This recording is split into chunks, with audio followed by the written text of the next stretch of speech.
Hey, I'm Joel Villafano, and this is Cup of Joe.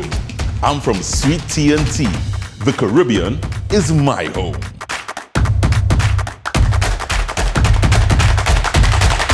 Big, bold flavors are always popping in my kitchen. I'm not a chef, but I've read hundreds of cookbooks and concocted my own recipes with a Caribbean twist. It's real fun, fantastic food, lots of friends, and big, bold flavors. This is Cup of Joe. Come share a cup with me.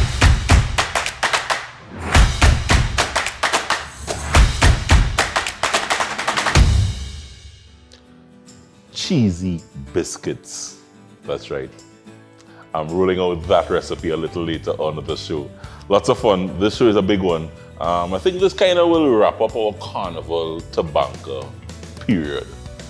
We've been going on Carnival TABANCA for a little while, even after Carnival. But yeah, this will wrap it up. But we are going to be engaging the folks who are at the forefront of LAVWAY, the presentation done by Tribe, Lost Tribe, and the entire crew, Valmiki and his team.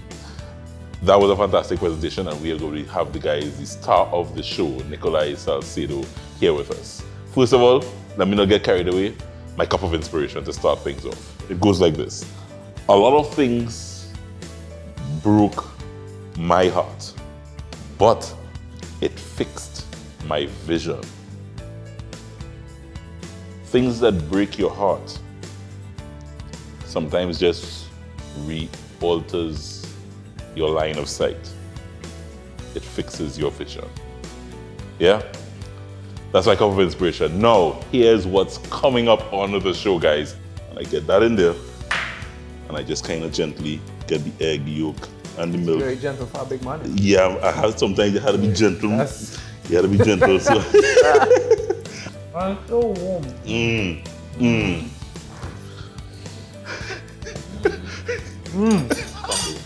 Real good, bro. But looking at the spectacle of it on the screen, I felt a sense of pride to have been a part of that moment. To see Carnival transition into film using the types of techniques that film can actually achieve at this point.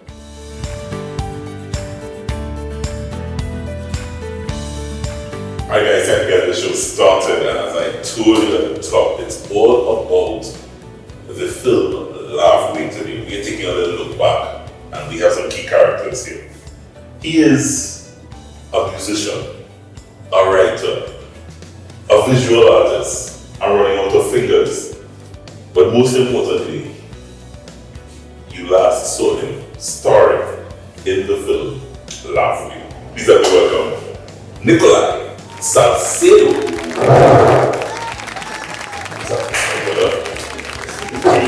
Yes, you should do. Have a seat, welcome.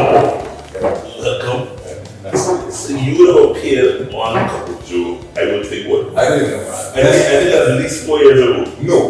Yeah, it was at least 4 years ago. But it was We were still at a lot more than 4. Yeah, I think I had locks then, and I cut my locks in 2013. Yeah, so it's a quick, it's a quick joke.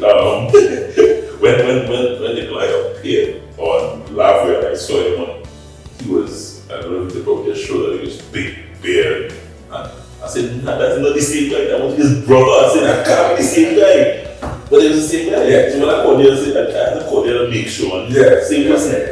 Definitely. So that was putting on for getting ready for the role? Yeah, well, so they had Kessa, who, I'm not sure Kessa was last name.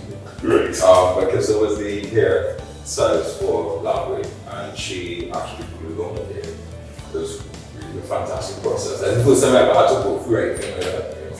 So yeah, it was really cool. So this wasn't your beard? No. I'm learning on that bring on. I mean, I had a little bit of beard at the time, right. yeah, but yeah, they wanted me to have more. So when you told me that they were guys, I said that's a lot to go through. Based on that beard I saw, I said that's a lot of beard to grow. And yeah, so okay, so that was glued on. Yeah. I wouldn't shave something up a magnet or something like that. Yeah, so that was full character. Yeah, definitely. Yeah, full character. What was the experience like for you being the focal point of such a major story? Experience was good, you know. For me, it's always a plus to work on a set where things are not too complicated. And the crew that they were working with, Oliver Milne and Shane Hussain and the entire clique, the clique that they normally move with, it's always a fun time working with them. I know them pretty well at this point, having done so many films in Trinidad and Tobago. And then eating the Australia crew as well. It's just, it's a very uncomplicated process. It's always good when, as an actor, you can show up for the job and be in that headspace without worrying about any of the extraneous, circumstances or whatever is going on the side.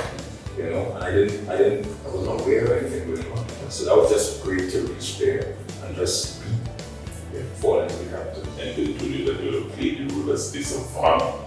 Yeah, it took me that The Queen's spot so far. It took me that That's a huge role to play. Yeah, huge shoes to fill. The thing is, when they told me I'm playing the spirit of Mr. Ban, I felt like, I don't exactly know how we do that. Because it's such a vague concept to be, the spirit of a space.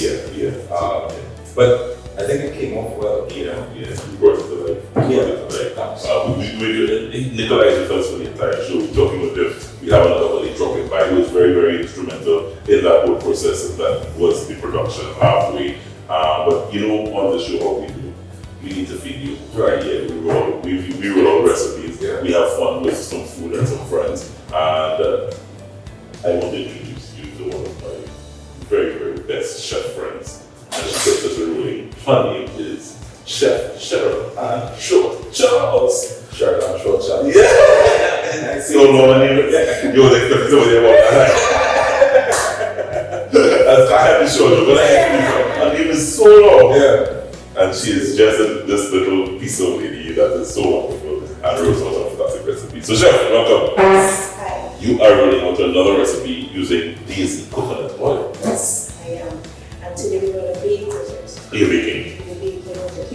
Now the lovely thing about coconut oil is if you want to switch it out and bake it, it's just a 1-to-1 ratio. So if you use one cup of melted butter, use 1 cup of coconut oil, or even if it's solid butter, you're using coconut oil, how do you know that it's good oil? It's that creamy looking. White looking. Right? So if you go to the grocery and there's 2 butter coconut oil, you want to get that's totally white. Because when cold hits it, that's right. So you want to use it in that solid form if you use it when you're baking.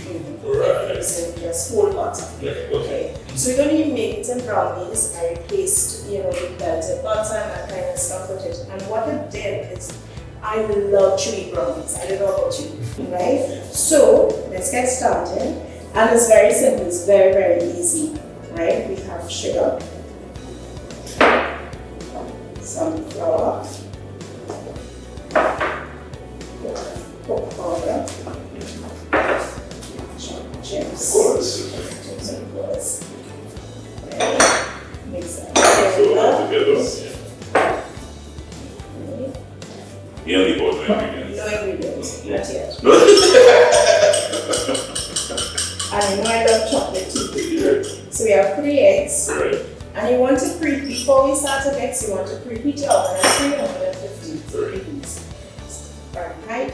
And then we're going to use 3/4 cup of the Daisy oil. Of the Daisy coconut oil. Just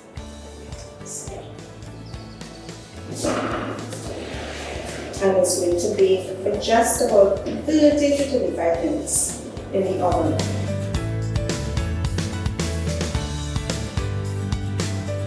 Is it possible to make that without eggs? Yes, you can make it without eggs. Without eggs. You have egg replacement. Yeah. Or you can, there's a solution with our baking soda. Right. And hot water. So there are, right now, there are a lot of substitutes that you can use. So that's it.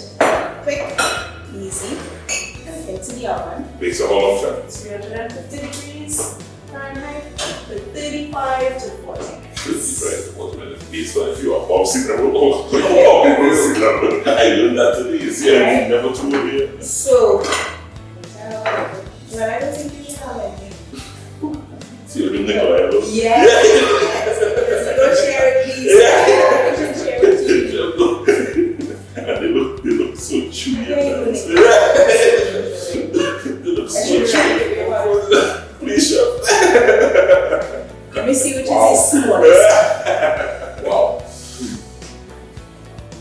Yeah. Nice. True. So since you have it, I'm going to pick one.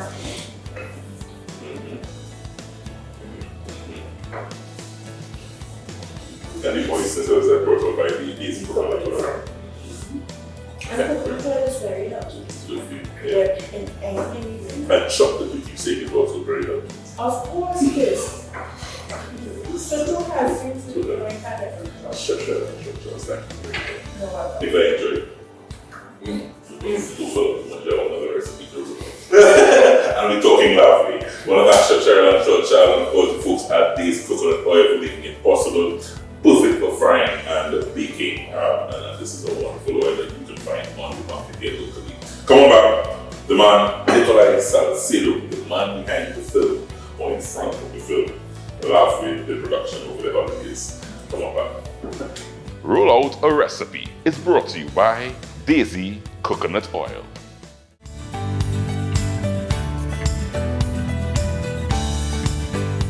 So really enjoyed working with the Anchor line of products over the last few weeks. One of the, if you ask me, what's my favorite meal of the day, breakfast, lunch, dinner, it's a difficult choice for me today because I love all. But breakfast, I'm really a breakfast person. I love a platter. I love a breakfast platter. I think I've done my Christmas platter on the show already, Christmas morning breakfast, but I love breakfast. So I'm doing breakfast today for NICOLAI, and NICOLAI is joined by another one of the guys that was very, very instrumental in that film, LAVWAY, that we saw over the Carnival season. I'm so happy to have him on set. He is MUHAMMED Muwakil. Again, right? You're almost had there. Yeah, boy. You're almost had there. You hesitate. The hardest thing is actually look at your name and then pronounce It's it. phonetic though. Yeah. Muwakil. It's easy. But the K, you see something and the K look like it comes before the W, and then If you see Stall like my, you go pronounce it. That's the thing. But anyhow, go ahead. Hey guys, so MUHAMMED is here with us. He co-writer. Yeah. Full stop. That was the only co-writer. Full stop. So a lot of what we saw portrayed by NICOLAI, you would have. Everything NICOLAI said, I wrote. Wow. Yeah. Serious. So the story came out of your head. Safe to say? I went to Valmiki Maraj, Yeah. who is the he's the dreamer behind the Lost Tribe. Yeah. He called me in and he had an idea of a flow of the way that he wanted to see the story. And he had the idea of the spread of Savannah, and he just needed to put context to it. He needed words to make it make sense in a way, to the viewer. So that's what I was asked to do. Yeah. I'm trusting that this process that I'm about to pull together will work. I have a fear of flour. We all are. We all are. Right now. I have had a fear of flour. So even while in my days of cooking, I trust that this will come out. you trust that?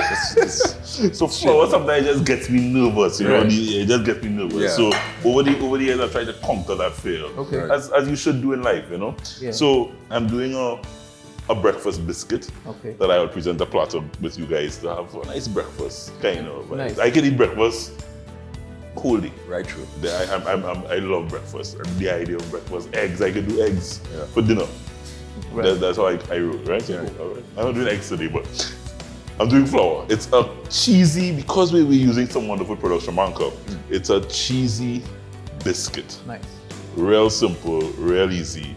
We call it like cheesy drop biscuit. So you don't even have to be fancy with the biscuit. You just drop it.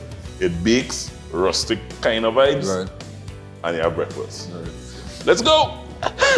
So I have flour. So before I must first kind of get my flour. So I have some salt that I'll add to my flour.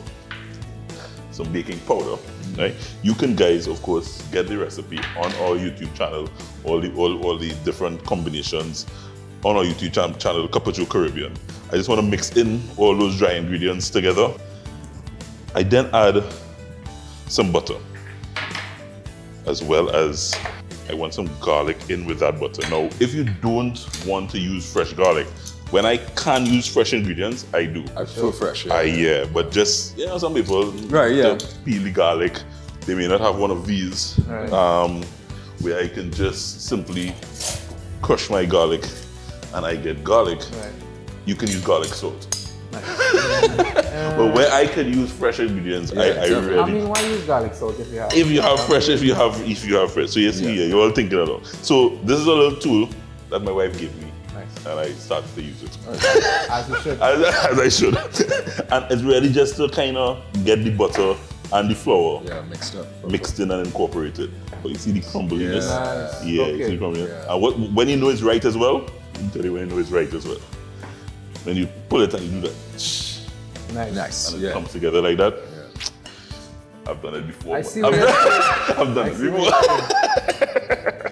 So yeah, that's what you're looking for. And guys, now you have that together. I have a cup of milk and 1 egg.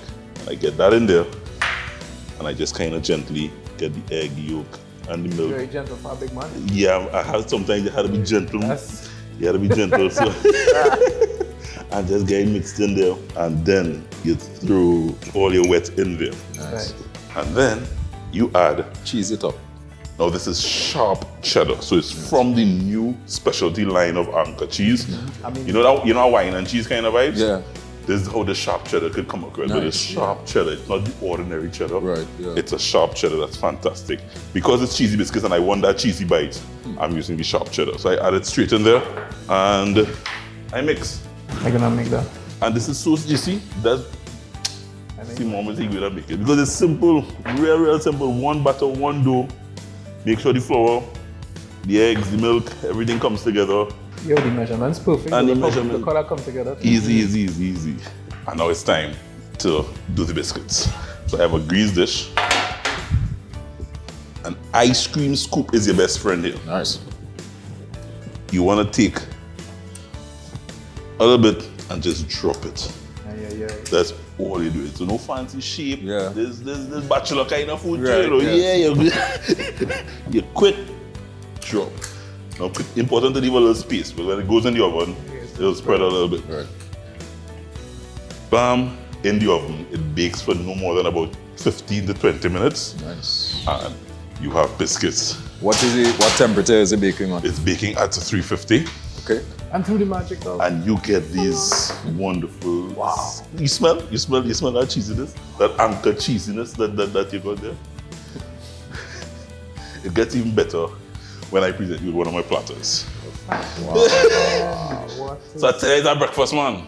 I am a breakfast man. When I do in a breakfast platter, You're doing a I must have breakfast choices. I must have choices. Yeah. So I did some fried dry. Yeah. Fried dry though. When last you see fried dry? I mean, I love bait. Right? Hey, so sometimes Sunday morning, I love a fried dry ever so often with a fried egg. Yeah. But you can now do cheesy biscuits with it. Eggs, I have some turkey, some fruit of course, and some Anchor butter just in case you want to keep it simple. Yeah.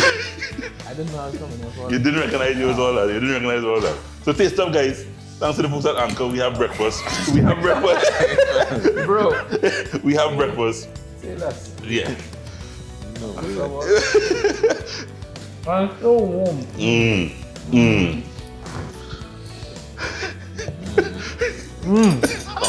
That's real good, bro. Oh, What you could actually do as well is use some Parmesan cheese and dot all over it just before you put it in the I feel that oven. might be. As Mohammed said, you can put some different twists on it. If you think I'm not gonna eat egg, you lie. Yeah. All I do is watch cooking shows. That's what you do? Very well. Muhammad Muwakil again, right? Almost. Muwakil. Out of the Freetown Collective, guys, and of course NICOLAI SALCEDO. They're coming back. We're sharing a cup. We get deep into the film LAVWAY and looking at the future of what Carnival Productions will look like in Trinidad and Tobago. Come on back. Roll out a recipe. Came to you courtesy Anchor Products.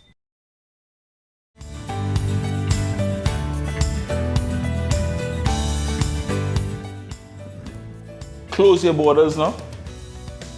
It have no barriers that could stop what already here. Hearts fling open their doors. Waistlines will find their orbits. And suns are lit in their belly of mankind when she arrives. My pause still raising. But I didn't execute it like how NICOLAI would have said it on LAVWAY. But that was one of the lines that was executed by NICOLAI. And when I heard that line, gentlemen, among the entire theme of what was LAVWAY, the presentation, it touched me. I had Val and Theon before when they were teasing what was to come. And I was appreciating it, but not recognizing the enormity of what was coming and the story that was coming. Because the no carnival thing bothered me for the last 2 months. You know, I said, we can't just say no carnival. You know what I mean? So that bothered me personally, on a personal level. So when I saw what was presented, what you guys presented, I said, okay, there's hope. because there are people within the National Society that understands that this festival is bigger than me, you, and anybody else that feels that they could just cancel what is in us, what breathes, what lives, what thrives. So I already said that to just say thank you first of all for the part you guys would have played in putting it out there, and you bringing it to life, writing. As I said, that was real important, I think, for the National Society. I believe that if you're a carnival lover, you should see it. If you're not, if you're just a Trinbagonian, this is something that you should see. When looking back, guys, at the production, I don't know if you guys would have seen it through. Yeah, outside of being involved in the production, have you guys seen it, sat down and watched it? Yeah. What was that like? It is. So I had 2 experiences over Carnival, LAVWAY and Mass, where it's very, very strange. Especially, I'm talking about this particular case. So I really respect NICOLAI as an actor, as a human being, but as an actor, he's possibly he's one of the finest. I was about to say possibly the finest, but I might be going over the top. But he is one of the finest actors on the island in this moment, right? And to hear NICOLAI internalize those words and then give them back in ways that I didn't think about, that gave them even more life than I thought, or a different life to what I thought, that was very overwhelming for me. So when I watched Mass for the first time and I saw him in full character and I saw the camera, within 5 minutes I was in tears. Because I feel, not just because it's my words being reflected back at me, but I felt like no one before had taken the time to tell me how much this thing was worth, you know? And so I feel like replacing the word festival with the word ritual gives us a whole different context to what it is we have. And looking at it as a ritual that all people perform every year and give as a gift of energy to the world is a better way to see it. And that's what I felt when I watched it. I mean, it's hard to critique yourself, man. I was telling you that earlier. For me, as an actor, I tend to, once I'm done with the work, I'm done with the work. Right. Just to keep my head pure, and because I'm finished with a job and I move on immediately. There's no rest. But looking at it in the IMAX theater, what struck me, because it was the first time I actually saw it in its entirety, because before that I was just on set shooting, and I don't know if how many people know what a film set is like. It's not magical at all, right? It's very dull and boring, and there are a lot of moving things, and and the audience sees a spectacle, but we on the set, we just see light and everything behind the scenes. But looking at the spectacle of it on the screen, I felt a sense of pride to have been a part of that moment, to see Carnival transition into film using the types of techniques that film can actually achieve at this point in time. Because we've done it before. There have been attempts to take Carnival, put it on a screen before. And I'm not knocking any of those attempts. But just seeing the entire spectacle of how they use the magic of film and really bringing out everything in a big splash of color, and that whole kaleidoscope for me was just like riveting. And it was necessary too. I feel like seeing it, I felt like, okay, well, we have something that's actually pulling on the heartstring for the year, as a presentation for Carnival. Something that Trinbagonians, I think by and large, the Carnival community globally can latch on to. The spectacle was fantastic, and I enjoyed the spectacle, the performances by the artists. but I don't know, it's because of my journalistic brain. Sometimes the story, and that's why, Muhammad, I reached out to you, because most times when you hear the carnival story, it's told through the eyes of a foreigner. A foreign broadcaster comes down and captures what we do and tells the story through their eyes. I looked at LAVWAY during the carnival season and saw our story being told by us, and that was different for me. You know, it was NICOLAI telling me, don't play with this thing, you know, this thing's serious.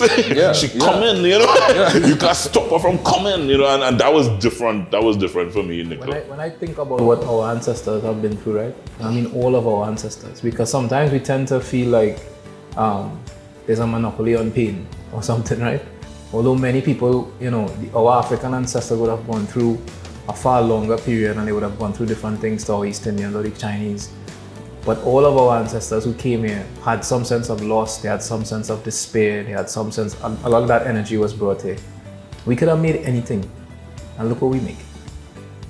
Look at what we chose to be the very best of ourselves to bring that out. Look at, we could have done anything with that energy, you know, to be killed, to be slaughtered and enslaved for hundreds of years, to be placed as lesser in the scale of humanity and all of that.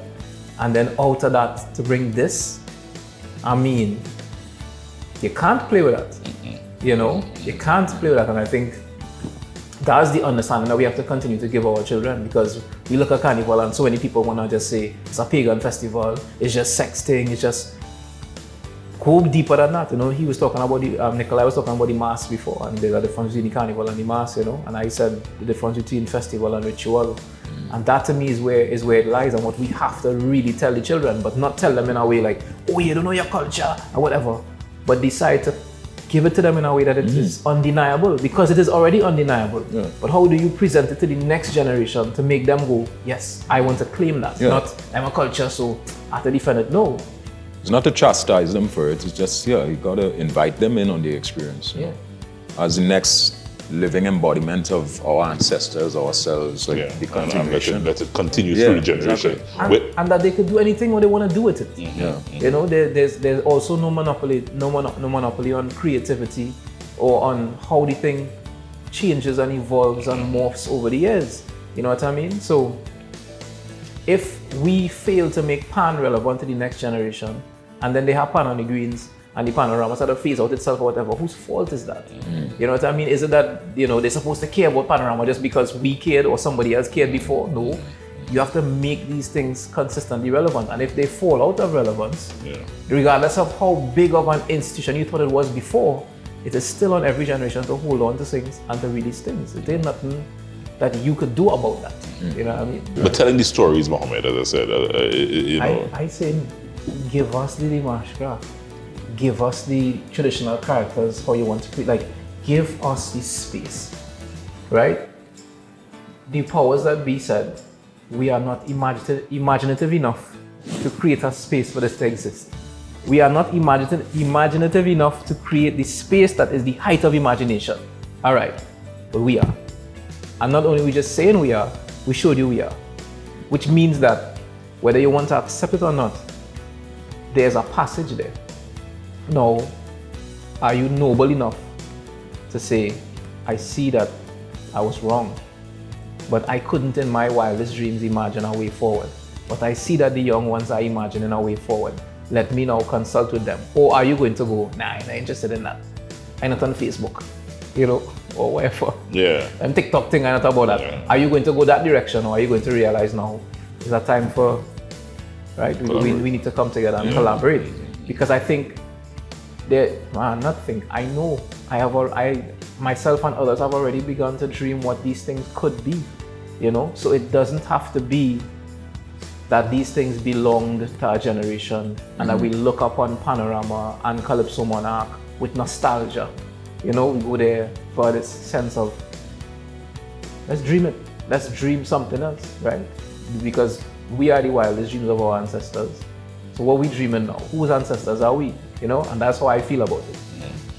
We showed that we are capable, you know? So your father teach you how to chop tree, And all the time he's swinging the big heavy axe, and then you get old enough, and one day he reached a little late, and by the time he reached, the tree was already down. And he stand up there and he watch. He have two choices. Is he jealous of the son he created, or is he proud? That is my question. Muhammad, Muwakil, I want to thank you very much. NICOLAI SALCEDO, thank you guys for just dropping by and sharing. As I said, once I think I saw what LAVWAY was, my appetite was whet when Val and Dean came on. And once I saw what it was, I knew that something was changing. That's how it left me as well. And I'm talking about a love of Carnival, a love of the festival, a national, a Trinbagonian. I felt, hey, something is changing here. And I'm hearing you loud and clear, Mohammed, in terms of that changing, and probably this generation taking it differently and passing it on. Something changed, I think, in 2021, or is changing. And let me leave it at that. And let's hope that as we look ahead, generations to come will appreciate and understand things a little differently. Yeah. Thank you guys. I want to thank the entire the Lost Tribe, Val, Mickey, the entire tribe family for the efforts of presenting what was LAVWAY, telling our stories through our eyes. Very, very important. That's going to do it for today. Try the recipes, guys. All the recipes on the show can be found at Cup of Joe Caribbean on our YouTube channel. Mohammed is going to make those cheesy bites, yes. She's good. And every weekend, join us right here and share a cup with us.